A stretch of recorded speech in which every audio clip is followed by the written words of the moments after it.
Seeing we're all so happy here now, the gentleman went on, I want to beg you very seriously, Land Surveyor, to enable me to complete my papers by answering a few questions.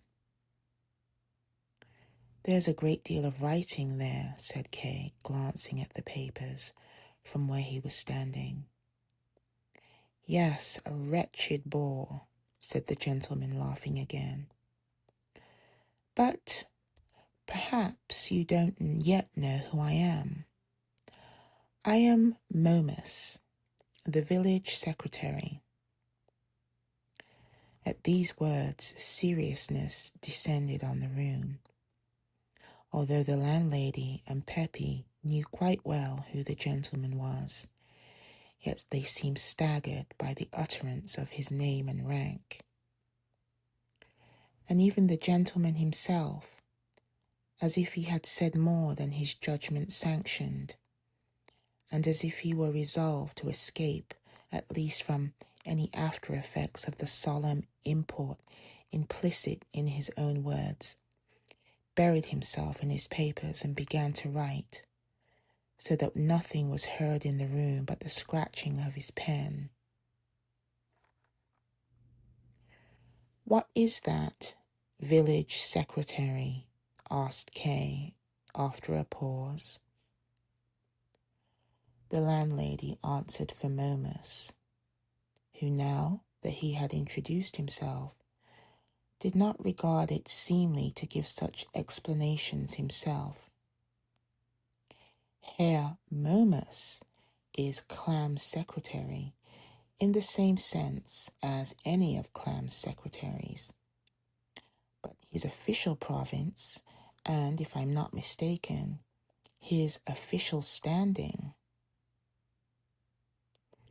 Still writing, Momus shook his head decidedly, and the landlady amended her phrase.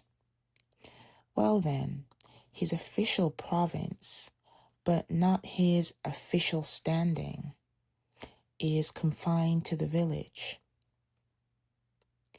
Herr Momus dispatches any clerical work of Klamm's which may become necessary in the village, and as Klamm's deputy receives any petitions to Klamm which may be sent by the village. As still quite unimpressed by these facts, Kay looked at the landlady with vacant eyes. She added in a half-embarrassed tone, That's how it's arranged. All the gentlemen in the castle have their village secretaries. Momus, who had been listening far more attentively than Kay, supplied the landlady with a supplementary fact. Most of the village secretaries work only for one gentleman, but I work for two, for Klamm and for Valabine. Yes, went on the landlady, remembering now on her side too, and turning to Kay.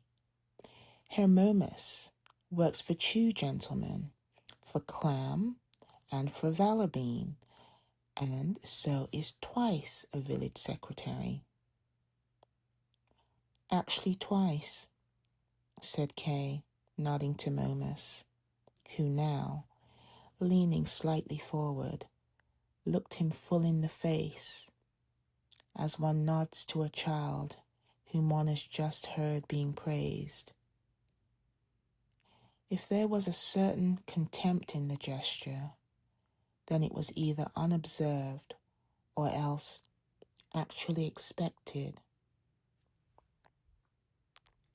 Precisely to Kay, it seemed, who was not considered worthy even to be seen in passing by Klamm. These people had described in detail the services of a man out of Klamm's circle, with the unconcealed intention of evoking Kay's recognition and admiration. And yet Kay had no proper appreciation of it. He, who with all his powers strove to get a glimpse of Klamm, valued very little, for example, the post of a Momus who was permitted to live in Klamm's eye.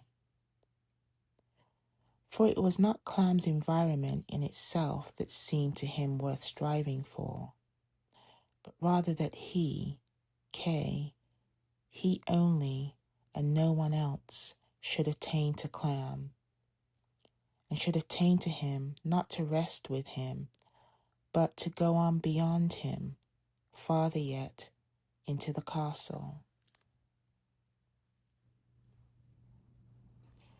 And he looked at his watch and said, "But now I must be going home." Immediately the position changed in Momus's favour. "Yes, of course," the latter replied. "The schoolwork calls. But you must favour me with just a moment of your time. Only a few short questions." "I don't feel in the mood for it," said Kay, and turned towards the door. Momus brought down the document on the table and stood up. "In the name of Klamm, I command you to answer my questions."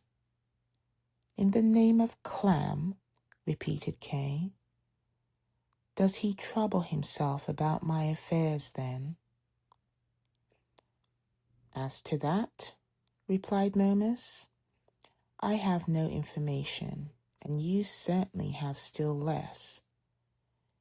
We can safely leave that to him. All the same, I command you by virtue of my function granted by Klamm to stay here and answer." "Land surveyor," broke in the landlady, "I refuse to advise you any further. My advice till now, the most well-meaning that you could have got, has been cast back at me in the most unheard-of manner, and I have come here to Herr Momus. I have nothing to hide, simply to give the office an adequate idea of your behaviour and your intentions, and to protect myself for all time from having you quartered on me again. That's how we stand towards each other, and that's how we'll always stand. And if I speak my mind accordingly now, I don't do it, I can tell you, to help you, but to ease a little the hard job which Herr Momus is bound to have in dealing with a man like you. All the same, just because of my absolute frankness, and I couldn't deal otherwise than frankly with you even if I were to try, you can extract some advantage for yourself out of what I say, if you only take the trouble. In the present case, I want to draw your attention to this, that the only road that can lead you to Klamm is through the protocol here of Herr Momus. But I don't want to exaggerate. Perhaps that road won't get you as far as Klamm. Perhaps it will stop long before it reaches him. The judgment of Herr Momus will decide that. But in any case, that's the only road that will take you in the direction of Klamm. And do you intend to reject that road for nothing but pride?" "Oh, madam," said Kay, "that's neither the only road to Klamm, nor is it any better than the others. But you, Mr. Secretary, decide this question, whether what I may say here can get us as far as Klamm or not." "Of course it can," said Momus, lowering his eyes proudly and gazing at nothing. "Otherwise, why should I be secretary here?"